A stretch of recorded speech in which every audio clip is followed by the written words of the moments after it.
I'm going to start with the why. Why are we doing these boundary changes? I'm going to tell you we're not doing them just because we're bored, right? We're doing them because they're really needed.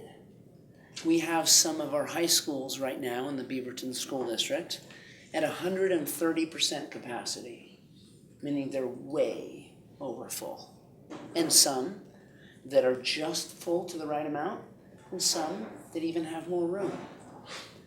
And the big dilemma is we're growing fast. We're going to be growing for a number of years. We're either building or rebuilding 7 new schools in the next 8 years.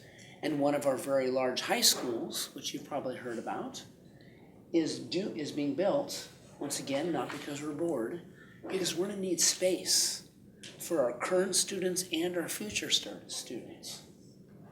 And therefore, we need to move students all through the district in order not just to fill the new school, but to make sure that the other schools on other parts of the district are actually the right amount of being filled too. 130% capacity isn't very good, especially when you know there are going to be thousands of more students moving into those neighborhoods. So we have to change the lines. And it's actually being done because we know it's what's best for kids. That doesn't mean it's not hard. So our school board has created criteria. They don't make this decision, but they've said these are the things that are important to us that we want you to pay attention to in this boundary process. And here's the list. Availability of space. Like I said, we have to look at space. Proximity to school, that means distance. Neighborhood unity, trying not to split up neighborhoods. Staffing patterns, how are we going to staff all these buildings? Safety, transportation, and student body configuration. Student body configuration means this. We have to look at the balance of students that are on, say, have issues of poverty versus those that don't. Yes. So since when the new boundaries take effect when we're seniors, do we still have like a chance of like going to a different school, or will we still stay in the same school? Okay, well, tell me more about reading. Like, will you be moved your senior year? Yeah. Or can you be moved? Can. Sounds like you're like, if you wanted to go to the new school that you would have gone to, could you go? Is that No, like can it like be moved by the boundaries? Like what the boundaries can make you have to go to the new school? You know, I don't make any promises, but I'll tell you, in the history of Beaverton School District, we've never moved a student their senior year. The question they're debating right now is, do we do it where you would move your last 2 years or not? That's the big discussion and debate, but not senior year. They're actually not even debating it. So say we had to move when we were sophomores. Okay. So we went through 1 year. What if when you were a freshman, you made a varsity sport? When you moved to the new school, would you be on, like, would you stay at the old school because you were already on the varsity sport, or would you have to go to the new school still? Varsity is going to be an interesting topic, right? That's one of the transition things, because let's pretend the committee opened up with only freshmen and sophomore. It's tough to have a varsity team with only freshmen and sophomore, right? So, by the way, that's something they're going to have to pay attention to. Is if they open up the school, let's say freshman through junior, it allows then students to transition from varsity to varsity. But you would play for your new school. But that's something that they have to wrestle with and try to decide, and will be a factor. Now, is the high school being called Cooper Mountain or South Cooper Mountain? Because I really don't want it to be called South Cooper Mountain. Because there's no North Cooper Mountain. I'm so glad you asked this. Here's another rumor you can help me with. Tweet it if you want. The high school has not been named.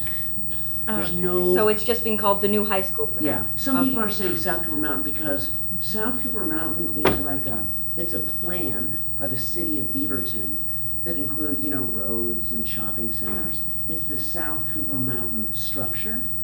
That's not going to be the name of the high school unless I was just really weird. unless somebody goes through a process and there's a very I didn't know this, but naming a school is actually fairly controversial apparently. A lot of the freshmen are thinking about is because like I live on the hill, and so you guys are talking about having that be the boundary changes, and so for the new school. And my thing is like not just my thing, but like a lot of people were talking about how up there is more wealthy people, and so my question is Like, since if the boundary change is going to be on the hill where it's a lot of wealthy people, is that school going to be more wealthy, and then are we leaving Aloha more poor? Because we don't have, like, we already have, the highest free reduced lunch rate. Right. So would that go up? So this is what the committee is trying really hard not to do, to make things more challenging for particular schools. Aloha is the highest impacted school in terms of poverty. The last boundary change before my time, before your time, impacted Aloha greatly. We saw Aloha's poverty rate go up significantly when the last boundary change happened years ago. Their dilemma, and they're working through it, is the committee is trying to not have that happen. If you have a sibling that's younger but like really close, even if the new boundary says that they go to the new school, will they have like a family transfer? Also in the recommendation that will come to me. So they haven't decided on that yet, but they are talking about that very thing. So for example, you're a senior, right? My brother's just a year younger. Okay, so let's pretend you're a senior. It's very clear that even though you're in the new Southridge area, you're not going, okay, because you're a senior. However, your younger brother or sister is a year or two behind, and they now meet the qualifications on would they go. The group is grappling with maybe we just extend like some sort of family concept where you would stay at the same school or have the option to. When you said thousands of kids are moving schools, do they each have a choice? This way, their where they go to school will be based on where they live. So, for example, if some students raise their hands and say Southridge, if the new map has you at a new school, that will be your new school.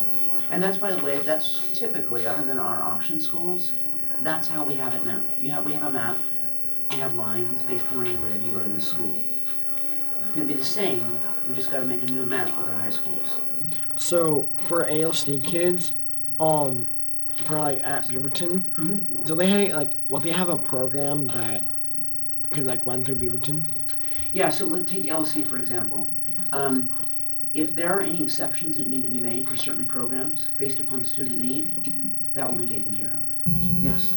Okay, so if you were like a freshman or sophomore and you were entered into like an AVID program, and you were like as a freshman or sophomore moved to the new school, would you continue the same program? So I will tell you, the new high school will have a full-blown AVID program.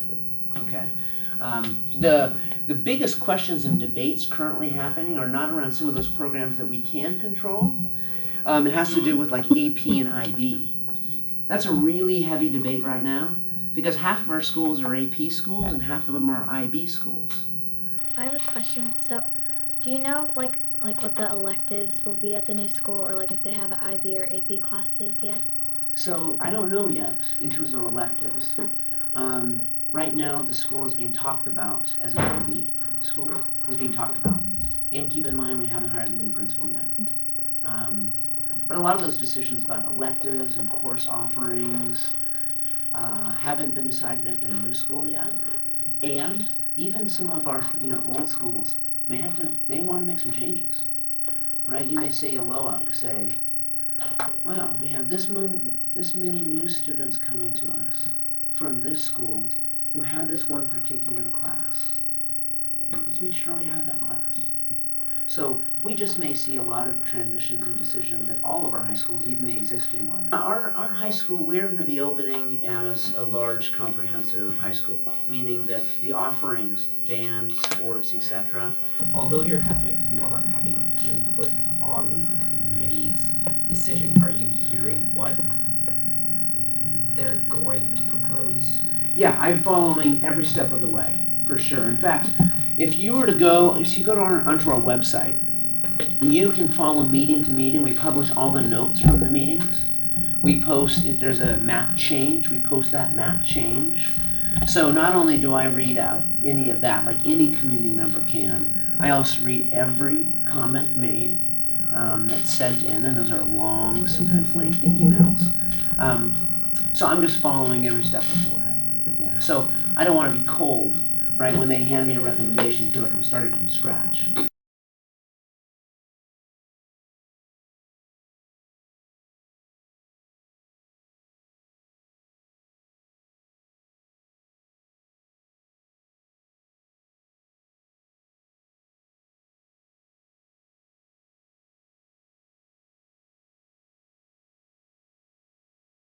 We should give out maps to every student when coming, so like Yes, sir. they know what class they're going Yeah. to. Maps, anything learners rights to get Yeah. familiar with, right? Couldn't they just have like, you know how in 6th grade, like you had an extra day before like the other kids start with you? Couldn't they just do that with the new kids and have like students and kids who are willing to come to show them around? Well, I know for our incoming freshmen, we have the LINK program here. So if we open that up to like the other, like the new coming, I feel like that would help a lot because I know, because I was a freshman last year and that really helped me like get involved more.